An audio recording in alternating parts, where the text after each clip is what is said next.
views and opinions expressed in this program are those of the participants and do not necessarily reflect the views of BronxNet or the program underwriters. And hello, welcome to Open, the show that opens the Bronx and the rest of the world right to you. I'm Daren Jaime, and today we're going to update you on what's happening in and around our borough. Coming up, we'll take you to a live event here in the Bronx as our borough remembers and reflects on the events of the 9/11 tragedy on this, its 18th anniversary. After that, Repair the World Harlem is holding a volunteer event in honor of 9/11. And also, statistics show that Bronx charter schools are outperforming other schools statewide. We'll learn more about how that's happening later on in the show.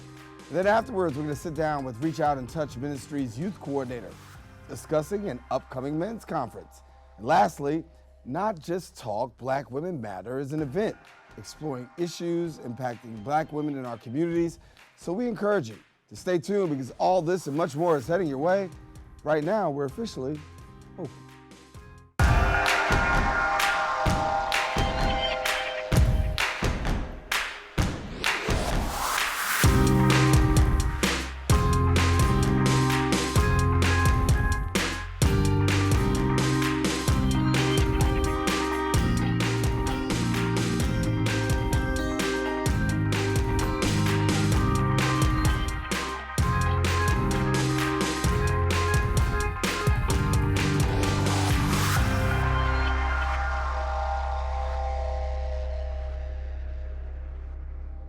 And hello everyone, I'm Daren Jaime and I'm glad to be back after a long hiatus. And yes, today is Wednesday, September 11th.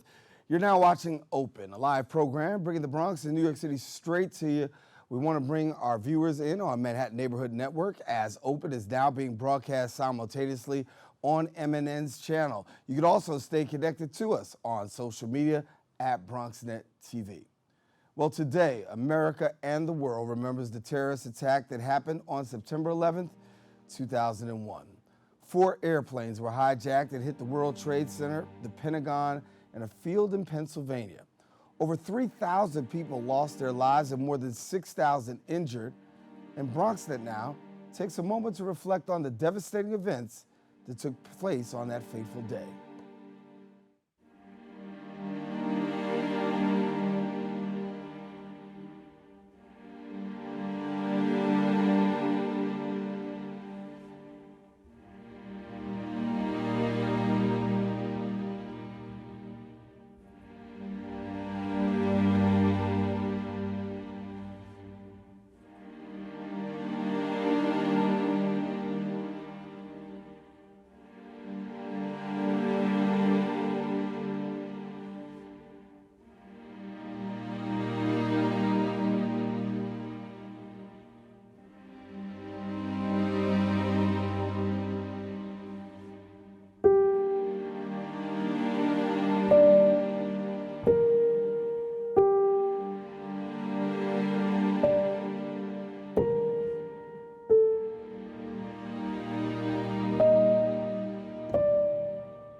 Well, it's been 18 years since that dreadful day, and memories are still vivid for many Bronxites.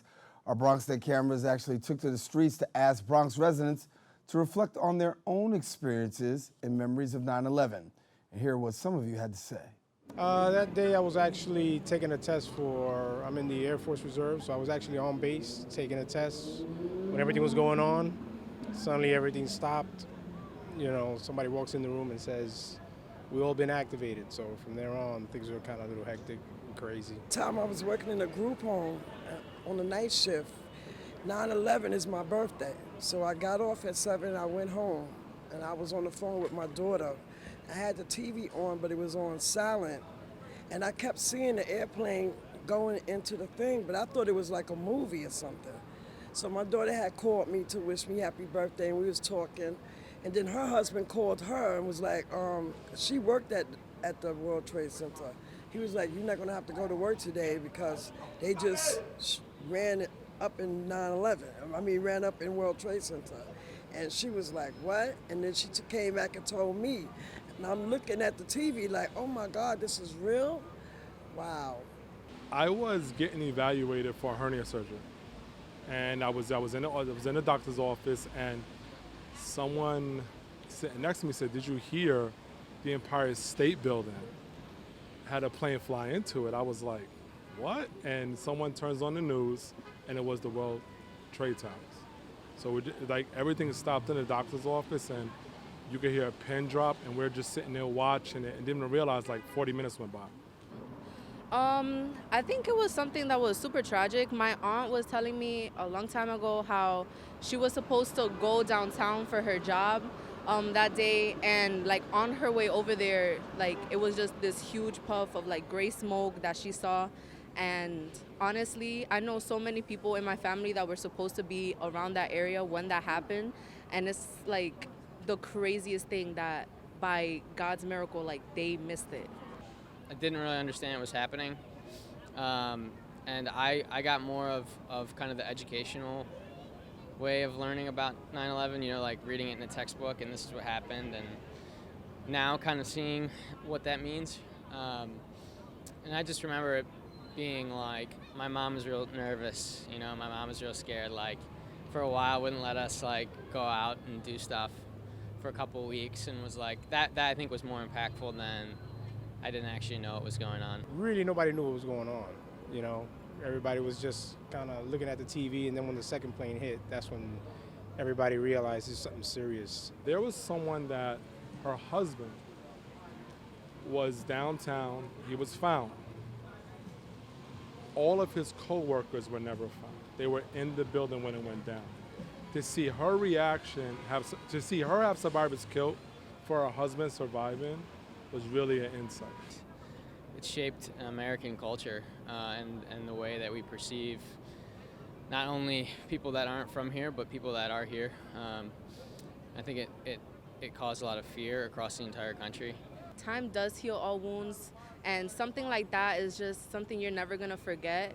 And I feel like this is something that you can only heal with love and learning to accept everyone else. No amount of condolences can take away the pain that they've experienced, and it's a tragedy, and I'm sorry that they went through that. And even if we didn't have any family members there, we still feel the pain just looking at the incidents. But it's affected us a lot. It's changed how we operate as a city, but it's brought us closer. It has brought us closer. People are more open than they were back then. I noticed that people talk to you more. People stop and help you now. It's brought us closer as a city, unfortunately, through a tragedy, but there has been some greatness that's come out of such a horrible tragedy. Across the country, countless memorials are being held remembering 9/11, that fateful day 18 years ago. Here in the borough of the Bronx, Lehman College is holding a 9/11 remembrance on their campus. Our BronxNet reporter Jericho Tran is now live, and she brings us more details right now. Jericho, take it away. Thank you, Darren. 18 years after the tragedy of 9/11, people around the country are gathering in remembrance of the lives lost in the World Trade Center and the Pentagon. Join us as we honor their memory here at Lehman College. We witnessed an act of terrorism and enormous tragedy that grew out of xenophobia, ancient and modern hatreds and intolerance. 2,977 people were killed in New York City, Washington, D.C., and outside of Shanksville, Pennsylvania. Among them were 4 Lehman alumni, 2 caught by surprise at their work, and 2 responding with aid for those inside the burning buildings. One of the first responders was New York City firefighter Stephen Belson, known to his friends and family as Mr. Ladder 24, or simply Bells, who after earning his degree in physical education here in 1972, went on to earn a master's degree, taking classes in the evening. Mr. Bells worked as a lifeguard on a stretch of beach. He also liked to surf, and on a lark, he and his buddies took the examinations to join the fire department and make the cut. To their surprise, they did. On this day 18 years ago, he rushed towards the World Trade Center to do what he'd come to love best, which was to work to save lives. Also a first responder, New York City police officer John De Alara earned a bachelor's degree in physical education here and a master's, the later as a result of night class work. And on this day 18 years ago, his was one of the first units to arrive at the scene of the smoldering World Trade Center, faithfully doing what could not have seemed routine, but was still one more time to put his life on the line to help others. And 2 on this day 18 years ago, 2 of Lehman's own went to work, never to make it home again. Alan J. Richmond had lived a quiet life, but died on September 11th in what must have been terrifying moments of inconceivable violence. Shortly before the North Tower of the World Trade Center was struck, 24-year-old Yvette Nicole Moreno called her family from the 92nd floor where she worked for Car Futures to let them know she was on her way home. As she left the building, she was killed by debris from the South Tower. It's important that we're gathering here today to remember each of these individuals who were part of and also embodied the values of the Lehman community.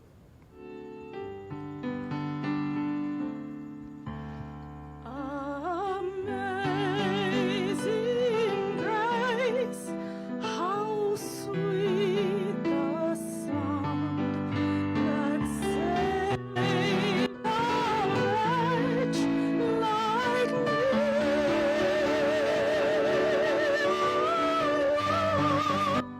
Was lost, but now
And we are back here. You were taking a look live at Lehman College at the live 9/11 memorial celebration taking place on the campus.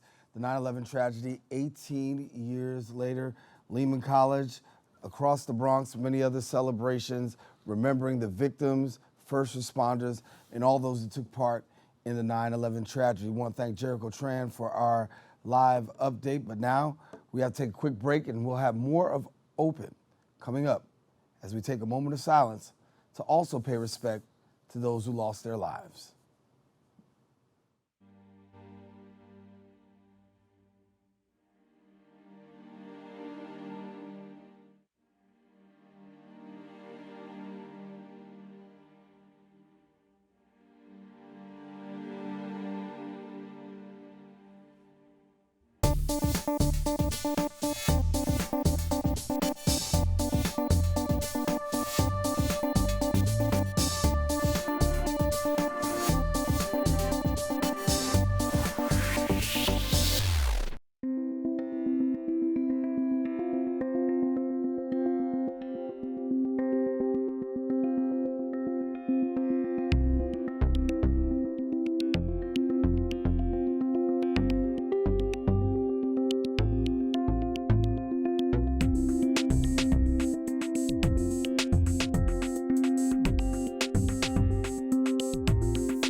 And welcome back. In addition to being 9/11, today is also a National Day of Service, and Repair the World Harlem is holding a volunteer event in honor of 9/11.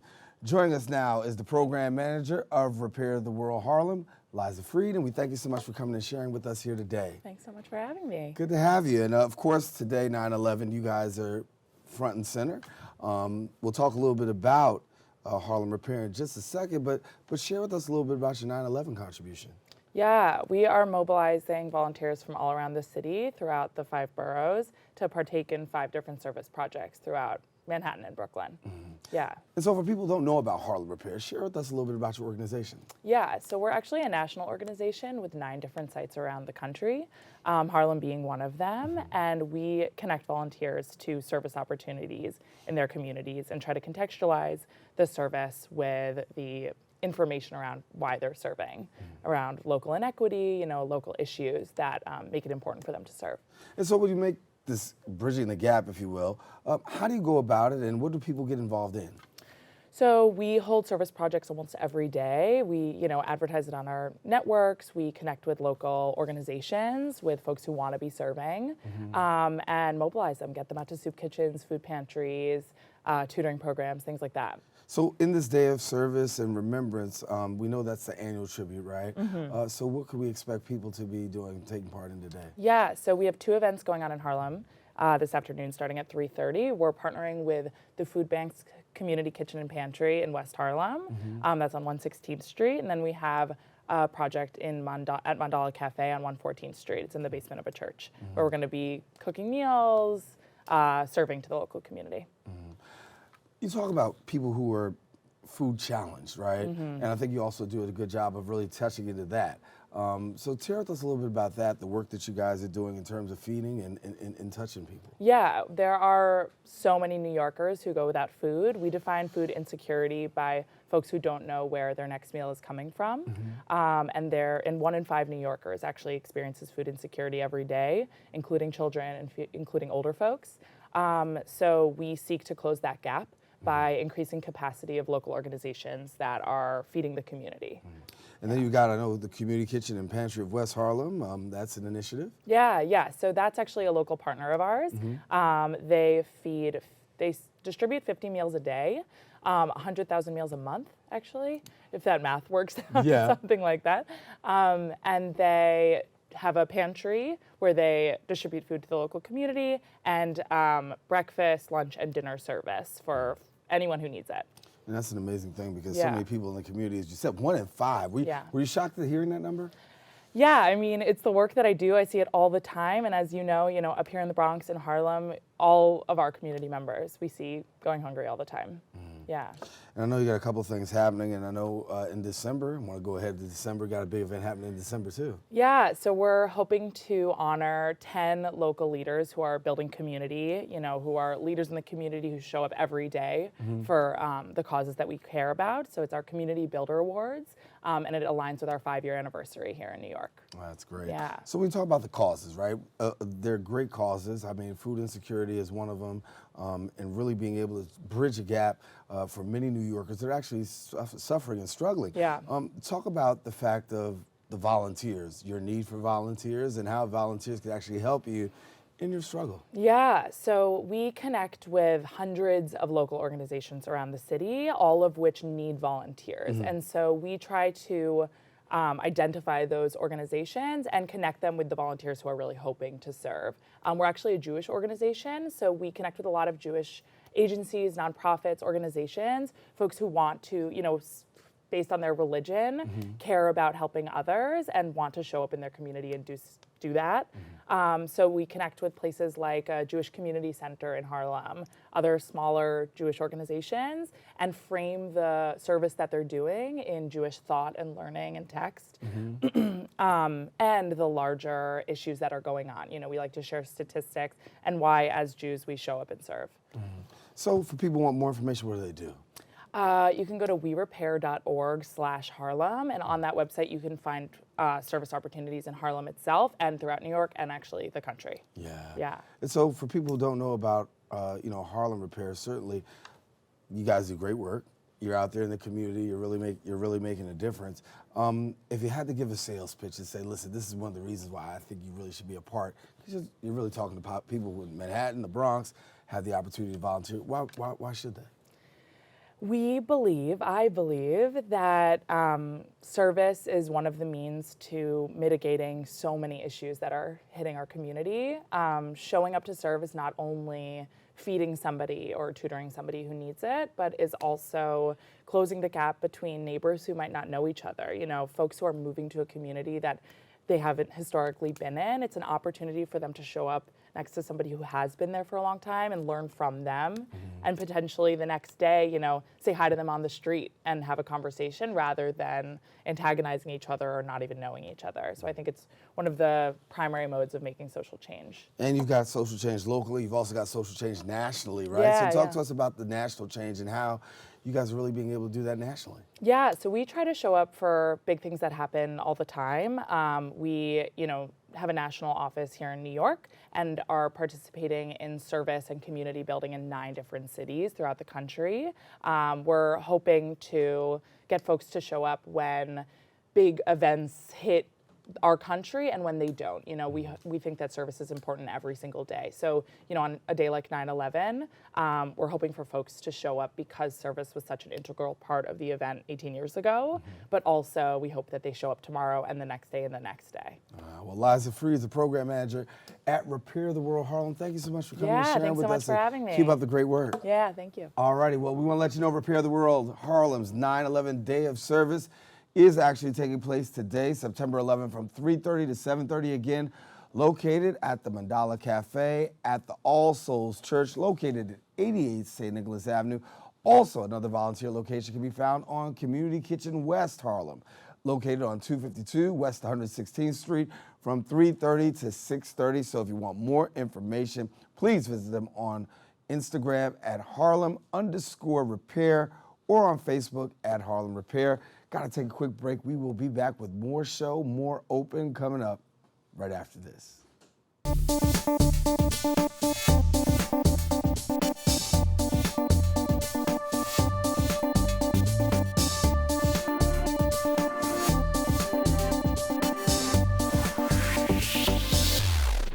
Patriotism.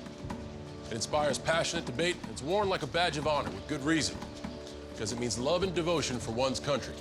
But what really makes up this country of ours? It's the people. To love America, to love all Americans.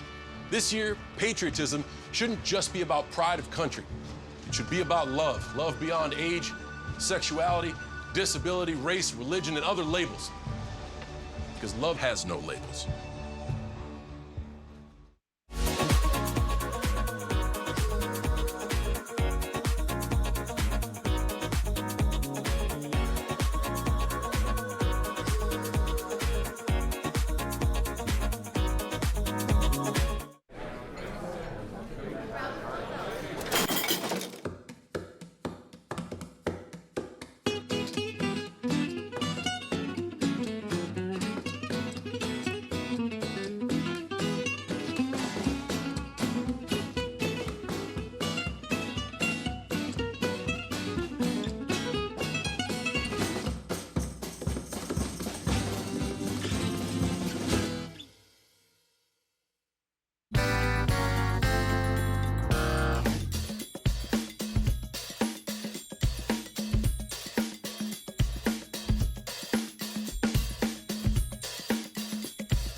And thank you for staying with us. Bronx charter schools are celebrating recent released test scores.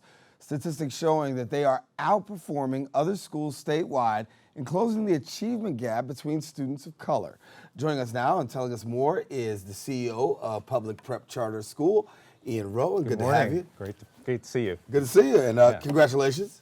Well, thank you. A lot of Bronx charter school leaders are doing great work, so I'm here to represent. That's good. Well, you're going to represent well today. So talk to us about these numbers, because recently released statistics show that Bronx charter schools are doing well. Yeah, you know, it's a really incredible thing. So this past year, for next year, 25,000 families in the Bronx alone applied to only about 9,500 available seats in charter schools. So about 15,000 families are on a wait list simply because they want a great option for their child. Why?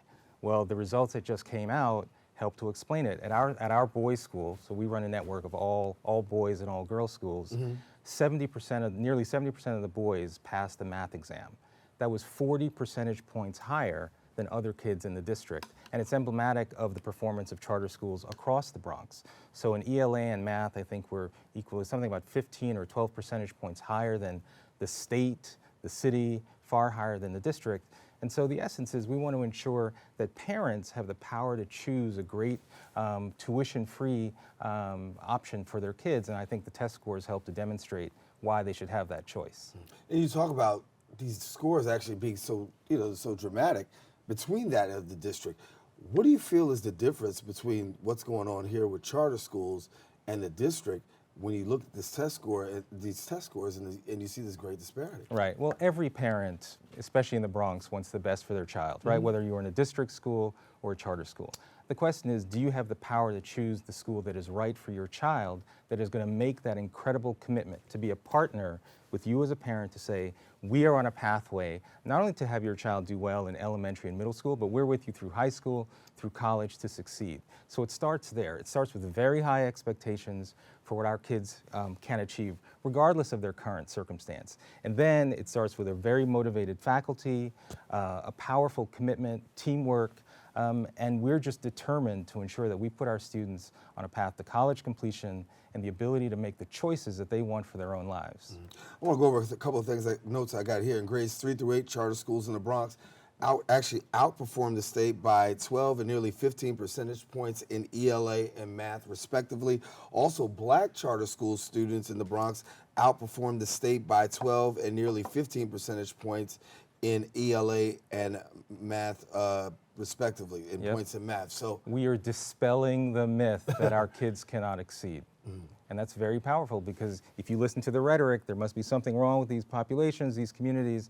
No, if given the right opportunity, the right school, the right partnership with families, we can do incredible things for our kids. I want to talk about your school for a minute. I understand you guys also set aside 2/3 of the seats for children in foster care and transitional housing? So we do have students who are in foster care who are homeless. There are other charter schools that exclusively focus on that population. And again, it just helps to demonstrate that there's a wide variety of choice. So for example, we're a network that exclusively has all girls and all boys schools. There are other charter schools that, for example, a specialized high school that focuses on computer science engineering just opened. Another school focuses exclusively on kids in the autism spectrum. Another focuses on kids with trauma. The idea, again, is give parents the choice to find the right environment for their child, as opposed to only being restricted to schools that may be in their neighborhood but aren't necessarily doing great things for kids. So when you talk about that achievement gap, right, it's got to be closed. And you guys are closing it. Well, you know what? It's not even about closing the achievement gap between black and white, because our aspiration is not to just achieve the levels of white kids, for example, right? Our expectation is that our kids surpass at the highest level. And so I'm not driven by just closing a gap. I'm motivated by ensuring 100% of our kids achieve the highest levels that they have the ability to do. And so for people, you talked about at the start, 25,000 have the opportunity to apply for charter school. Only 9,500 pretty much get in, right? Right. So how do we work that out where more can actually have the opportunity to take advantage? It's a good question. So right now, today, September 11th, for our Boys Prep Bronx and our Girls Prep Bronx schools, we have 3,800 families on our wait list. 3,800. That is a crime. It is torture to tell a parent that the best we can do is to put your son or daughter on an excruciatingly long wait list. The way we solve this problem is that we actually create the opportunity for more great schools to open. In New York State right now, there's a cap on the number of charter schools that's open. Girls Prep Bronx 2, we're very excited to announce that we won the charter for one of the last remaining charters to open a new school. So we'll be opening our second all-girls elementary and middle school starting in 2020 in the Bronx, which we're very excited by. But we have to work with the mayor and the state legislature to lift the cap so that more charter schools can open and so that more parents can have choice. It is crazy that 15,000 families in the Bronx who want nothing more than to send their son or daughter to a great tuition-free public school do not have the opportunity to do that. And you talk about 50,000 here in the borough of the Bronx. That does not include Manhattan, does not include Queens and the rest of the Correct. I think across the city, I think it's somewhere between 50 to 60,000 families are waiting. So when we talk about the conversation, right, about taking the cap off, I know a lot of public advocacy has been going on, things of that nature. Any idea how that's going? Well, at the moment, the cap is in place. And so we are working with our elected officials on both sides of the aisle to try to remove the politics and just come down to the very simple question. If you were one of those 15,000 families, those 15,000, let's say you're a mom in the heart of the South Bronx and you want to send your daughter to a great tuition-free school, what do you tell her about why she can't send her daughter to a great school?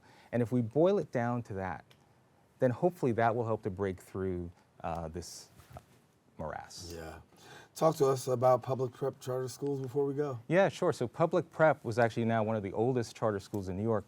Our first campus was founded actually in Manhattan in 2005, Girls Prep Lower East Side. And I'm really proud to say those girls that started in kindergarten and first grade in 2005 are now entering their sophomore and junior years at schools like Cornell, Yale, Harvard, Tufts, some of the finest colleges and universities in the country. Awesome. And we want to make sure that every child has that opportunity and to be on that pathway. Well, Ian, you're doing great work. Keep up the great work. Thank you. And of course, we'll continue to follow more about this charter school situation right here on Open. Thanks a lot. Thanks to you. All righty. Ian Rowe, the CEO of Public Prep Charter Schools. And for more information on Ian and his school, you can check out their website, publicprep.org. Stay tuned. We've got more Open coming up. We'll be back in a few. How can I help my daughter with her reading? Searching for help with Dachshund Reading. No. Let me try. Sarah's bright, but when she's reading, she has trouble sounding out words. Playing world music. What? I give up. Wait, I was trying to show you how Sarah feels every day. Frustrating, isn't it? Redirecting to understood.org. Join parents and experts at understood.org, a free online resource about learning and attention issues to help your child thrive. Well, Thomas, you've got prediabetes. But with more exercise and a change in diet, it can be reversed. I've tried exercising. It just makes me hungry for bacon. I love bacon, too. And who really likes to exercise? Not me. Me neither. Nobody. So we're good? What? Oh, you still have prediabetes. Big time. For all the papas out there, let's stop what we're doing and take a moment.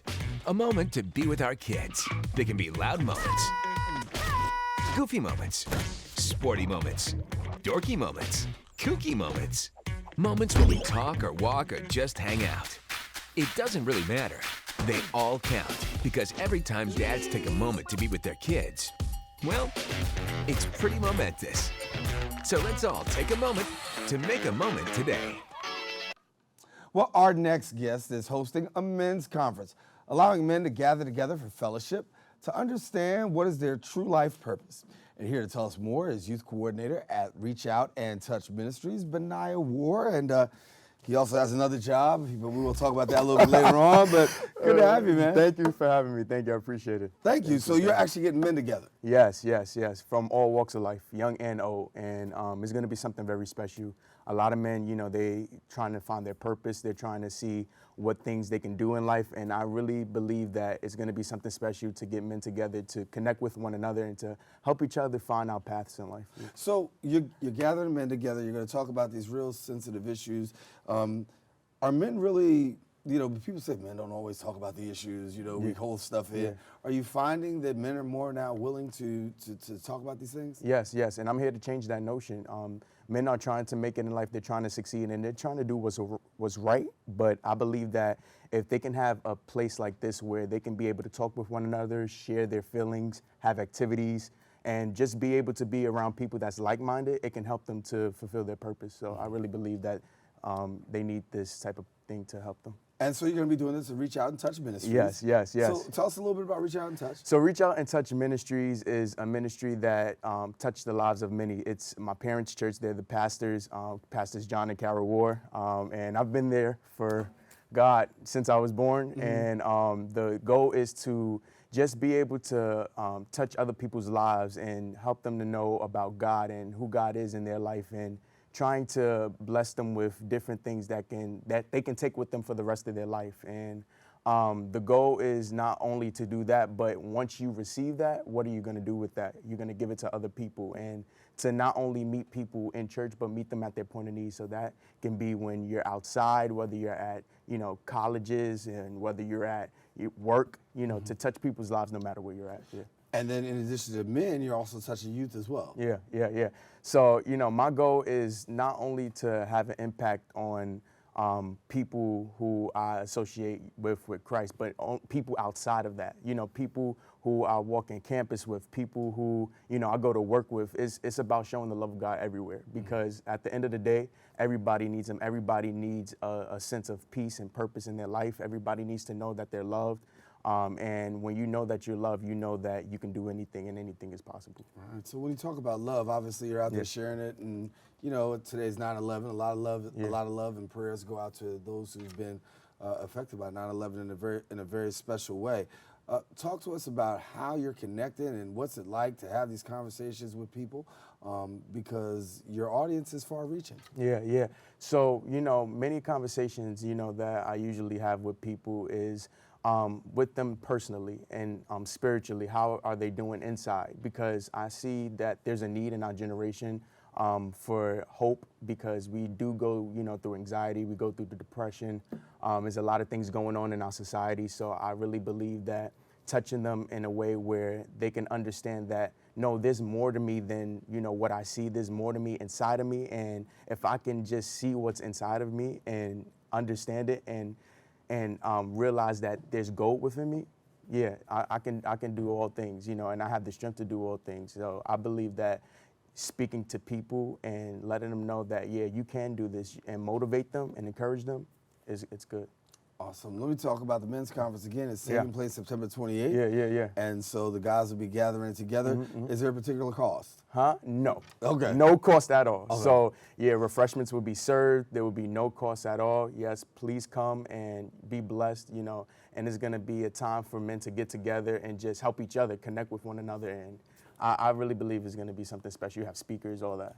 So you're a young man. Talk to me about, just taking this mantle on, right? Because you're a young man trying to reach older men too, right? So what caused you to say, I want to do this? Yeah. So first off, God gave me the vision, about this event. It wasn't something that came from me. I always give credit to God. And I felt like as a youth, for somebody who, has went through different challenges, different adversities, I know what it's like to be a youth, especially in our generation, with a lot of pressure. And I believe that I can help the youth of this generation understand that through all that pressure, you have help. For the older men, a lot of men are already wise. They have, understand things. But how can they understand this generation? How can they look at this generation and be like, how can I help? Or what things do I need to do to impact the youth of this generation, understand this generation, so I can have an impact on their lives as well. So I see it from both sides, and we can all learn from each other. And so when people leave, what do you expect to happen? Yeah, I want them to reevaluate themselves and reevaluate where they at in their life, no matter what state in life you are in. Reevaluate yourself and be like, there's something more to me, and I can do more things. I can achieve purpose. I can talk to other people. I can connect with other people and learn about myself even more, and work on whatever passions or aspirations I have. I can work on those things, and I can do it because I have help and I have people who actually care, and I have a direction to go now. So I think that's what I want people to learn from it. Well, Benaiah Ward, you certainly have made your case. Good to have you. Thank you. I can tease him like that because in addition to him being the youth coordinator at Reach Out and Touch Ministries, he also is one of our star interns behind the cameras here on this set of Open. So good to have you, man. Thank you, boss. All right. I appreciate it. Take care now. Listen, I want to let you know again, the men's conference is taking place on Saturday, September 28th at 2 p.m., located at Reach Out and Touch Ministries, Inc. on 318 West 138th Street in Harlem. Now, if you want an RSVP for the event, just email Benaiah. How do you get him? At bjcrash24@gmail.com. We're going to talk about this BJ Crash thing. bjcrash24@hotmail.com. Or you can visit him on Instagram at KingWar_. Don't go anywhere. More Open coming up right after this.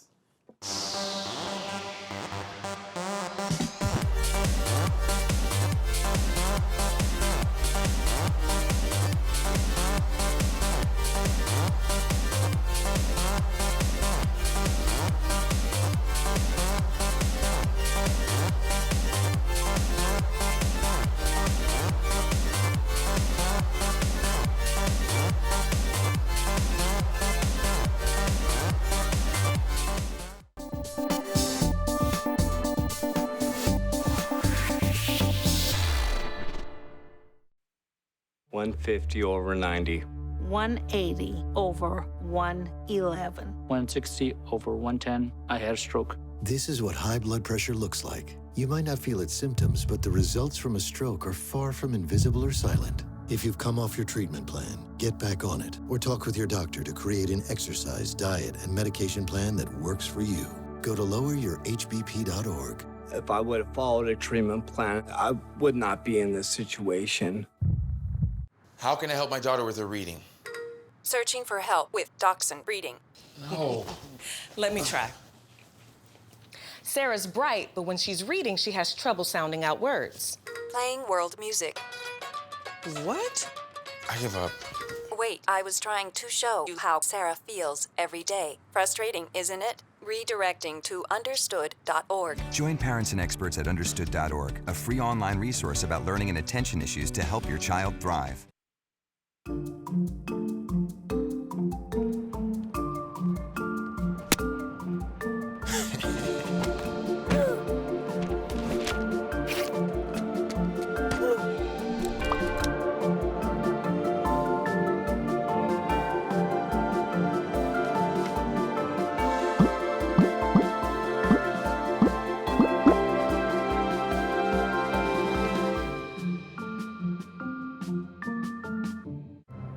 Behold, the angry giant. Behold, the angry giant. Behold, the angry giant. Behold, the angry giant. It only takes a moment to make a moment. Take time to be a dad today. And thank you for staying with us. Not Just Talk, Black Women Matter is an event aiming to inform, educate, and support individuals with tools to navigate the complexities of Black womanhood. Joining us now and sharing with us a little bit more is Mariam Muhammad, organizer at Not Just Talk, Black Women Matter, also Tanya Fields, founder of the Black Feminist Project, and Jody Ann Powell, who's also a volunteer engagement associate. And thank you, ladies, for coming and joining us. Thank you. Thank you for having us. Good. So a little bit about your organization. Sure. Well, Tanya Fields is the founder, if you want to talk about Black Feminist Project. So the organization is the Black Feminist Project, formerly known as the Black Project. I'm Tanya Fields. I'm the founder and executive director. We convene Not Just Talk every 2 years biennially, and this year we decided to switch it up and reformat it. In the past, it's generally been sort of these TED-style talks. I call them Tanya Talks. I said if TED had a sassy Black cousin, then it would be a Tanya Talk. And so this year we decided not to have sort of the traditional sort of 8 to 10 sort of lectures and talks around innovations and ideas, but instead have a convening where we invited Black women, femmes, and girls into the space to talk to them, particularly in this political climate, around what's on their mind, what's really impacting them, and the ways in which they would like to see not just the community, but the country change. And you do a little organizing yourself? Yeah.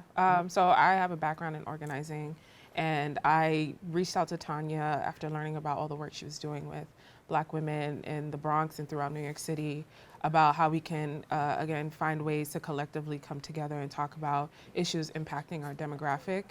So this event was kind of born out of conversations we were having about, the complexities Black women and Black mothers specifically face when they're trying to navigate the public benefit system. So women who are trying to secure SNAP benefits, housing benefits to take care of themselves and their families, how we can find ways to power build, address issues that arise when they're, trying to go through the system that can be particularly violent. And really find ways we can bring change to that system, hold systems and individuals accountable to ensure that changes have a positive benefit on Black women. And Jody Ann, share a little bit about your work as a volunteer engagement. So, including Not Just Talk, there are a myriad of things that we do throughout the year, and we are always wanting volunteers, encouraging folks to volunteer. We do a lot of things locally in the community. We have an urban farm, and so we encourage people to come out, learn about growing food, have the kids come out, say hi to the hens. So we're always looking for volunteers because we have just a lot of programming that happens throughout the year. So volunteers are our way to connect and get into the community. And when we talk about these issues, right, because there's issues that are always impacting black women, but for people who may not be so familiar, how would you define some of the more prevalent issues that are impacting black women today? So we actually put together a survey where we, really freely asked women, again, what are the issues that are impacting you? And some of the things that arise were, issues pertaining to housing access, again, public benefits access, healthcare, immigration. Specifically around like reproductive Yeah. justice and access when we talk Yeah. about healthcare. Yeah.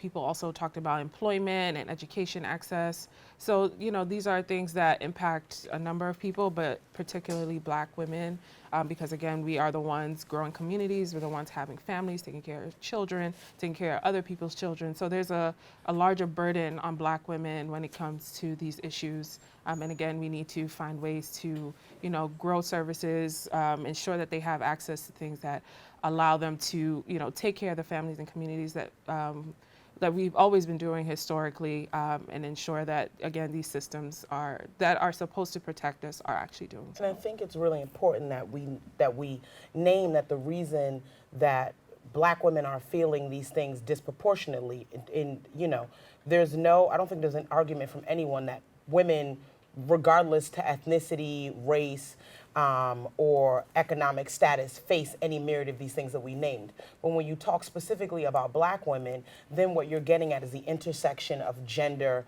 and race, right? And if we're not having a conversation around how poverty is gendered, then you're not having a real conversation about poverty. If you're not having a conversation around how poverty and economic opportunity is absolutely is through a racial lens, and you're not really trying to have a real conversation. So when those two things intersect, what you see is the disparities for black women and black femmes and teen girls get a lot larger. And so they are impacted the most disproportionately. Like if you look at maternal health outcomes and rates, black women, regardless to their socioeconomic status, are affected exponentially higher rates than their white counterparts. So that means that poor black women and affluent black women are seeing negative outcomes in regards to giving birth in this country. So the day is September 14th, Yes. Bronx Library Center. Yes. So people got to gather together and talk to us a little bit about what they can expect. So we're going to have an awesome keynote. Black woman, organizer, a black mother, come in and speaks about her experience. We'll have a panel discussions with community-based organizations come in to kind of discuss these issues around public benefits and the black women navigating the system. We'll have community-based organizations come in, provide tabling services, giving out information, and for individuals who want to access their services. We'll have a healing session. We'll have food and childcare for individuals who need childcare. And it's just going to be a really great day. Music, Yeah. and it'll be great. I know it sounds very heavy, but it's a kind of short, sweet, Right. to the point day, and it really is about centering the voices of black women. It's about having them be heard. It's going to be, the Bronx Library Center is beautiful. We have some really amazing sponsors like Planned Parenthood of NYC, in our own voice, which is a national black reproductive justice organization. momsrising.org. Like I said, there'll be childcare on site. South Bronx Job Corps is sponsoring the food. So we not only we send in the voice, but we're gonna make sure black women and children come in and just feel wrapped in the love of the Black Feminist Project. And for anyone who wants to volunteer and get involved, then you can email us at info@theblackfeministproject.org. We're always looking for volunteers, so please give us an email and we'll get right back to you guys. And you also said that there's more than just this particular project. Absolutely, absolutely. So we want to make sure that you come on and We've take got part. an urban farm on Simpson Street with 36 chickens. They lay about 100 eggs a week. Yeah. So if you want to come over, do a little sweat equity and get you some real, I'm talking super local, these are Bronx chicks. these are Bronx birds. They get it in. She said Bronx chicks. All right. Get your eggs on. All right. Thank y'all so much for coming. Thank you so much. I'll be having a great time on September 14th. All right, listen, Not Just Talk Black Women Matter is taking place on Saturday, September 14th. It is going from 2 to 6 p.m. at the Bronx Library Center, located at 310 East Kingsbridge Road. Now, in order to register for the event, you can visit Eventbrite at Not Just Talk Black Women Matter or email Mariam Muhammad at 89@gmail.com. Also, a quick reminder that September is also Alzheimer's Awareness Month, and the Alzheimer's Caregiver Link program is hosting the annual walk, Ending Alzheimer's One Step at a Time, taking place in Orchard Beach Thursday, September the 12th, 2019. Check-in begins check-in begins at 9 near Section 8, and if you want to register online, you've got the information at One Step at a Time 2019. Now, for more information, call 646-727-5715. Once again, that number is 646-727-5715. Well, come to the end of the show today. I want to thank all of our guests for joining us. Most of all, I want to thank you, the viewer, for tuning in. Now, if you missed any part of today's cable show, or I should say today's show, you can catch the Cablecast 5 and 10 p.m., Optimum's Channel 67, Verizon Fios Channel 33, or watch us anytime on the web at bronxnet.org. I want to give a special shout out to all those who are watching on MNN simultaneously live, including my sister Ann. I want to wrap it up for us here on the set of God, always give the fam a shout out, man. They're just the most faithful, you know?